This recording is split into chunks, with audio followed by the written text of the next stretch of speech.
बंधुगण नमस्कार जय जगन्नाथ। आसतु जानिबा रोषेई घरे को जिनस रखिले भल को जिनस रखिले खराब। आमे रोषेई घर को जिनस को बाहर करि परिबा ओ को जिनस रखिबा सेतिपई सावधान सहित टिके नाकु सुनंतु। वीडियोटी को जमा भी काटिबेनी, बहुत शिक्षणीय कथा अटे। बंधुगण रोषेई घरे एमिति किछि जिनस थाए जाहाकु शेष हेबाकु देबा उचित नुह। माना जाए कि यही सब वस्तु गुड़िक घरे हेबा द्वारा नेगेटिव बढ़ी थाए और घरर उन्नति हो पारि न थाए, घर को गारिब प्रवेश करिथाए। आसतु जानिबा रोषेई घरे केउ जिनस शेष हेबा उचित नुहे। नंबर 1 अटा।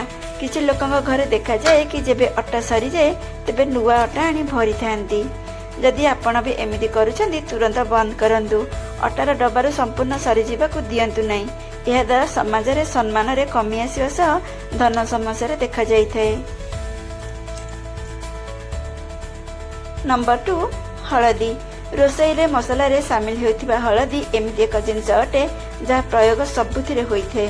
रोषेई घरे हळदी सरी गले यह गुरु दोष सह समान होइथे।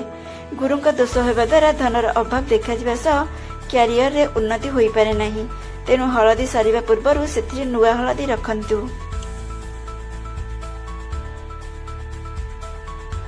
नंबर 3 चाउल। रोषेई घरे चाउल जति दरकार सेतिकी रखि थांती आउ चाउल सरीबा परे पुनी नुआ चाउल भरि थांती, किंतु एमिति भूल करिबा अनुचित। चाउलर संपर्क शुक्रक सह रही थाए। शुक्र दोष लागिले स्वामी स्त्रीक मध्य संतान होई थाए। तेणु चाउल शेष हेबा पूर्वरु नुआ चाउल रखिबा उचित। नंबर 4 लुण। लुण बिना खाइबा तैयारी होई पारि न थाए। डब्बारे थिबा लुण पूरा सरीबला परे नुआ लुण भरिबा उचित नुहे, कारण लुणर संपर्क राहु सह थाए।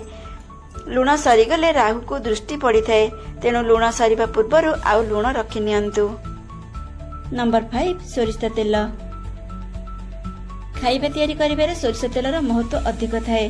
सोरिष तेल देह पई खराब नुहे, सोरिष तेल देह पई बहुत भल अटे। आपण खाइबा बेले सब बेले सोरिष तेल ही यूज करंतु और रिफाइन तेल को केबे भी यूज करंतु नाही। दरकार पड़िले रिफाइन तेल को यूज करंतु ना तो सोरिष तेल को सब बेले यूज करंतु। घरे संपूर्ण सरीबा परे तेल आनंतु नाही। तेल सरीबा पूर्वरु नुआ तेल आनी बोतल रे रखिबा उचित। एबे आसंतु जानिबा रोषेई घरे कोन रखिबा उचित नुहे। नंबर 1 रोषेई घरे कोनोसी औषध रखंतु नाही। या द्वारा पारिवारिक लोकंक मध्य रे रोग बढ़ी थाए। नंबर 2 चकड़ा होइथिबा अटा को फ्रिज रे रखंतु नाही। या द्वारा घर ऊपर शनि और राहु का नेगेटिव प्रभाव पड़ी थाए। नंबर 3 रोषेई घरे भूल रे भी मंदिर करंतु नाही बा देवी देवता को मूर्ति रखंतु नाही। नंबर 4 रोषेई घरे भांगी जाइथिबा बासन को रखंतु नाही। या द्वारा घरे आर्थिक समस्या देखा दिए। आशा करुछि वीडियोटी आपण मानकु निश्चिंत भारे भल लागिथिबो। जदि भल लागिथिबो गोटे लाइक गोटे शेयर निश्चिंत करिवे और कमेंट करिवे और चैनल को सब्सक्राइब करिवे।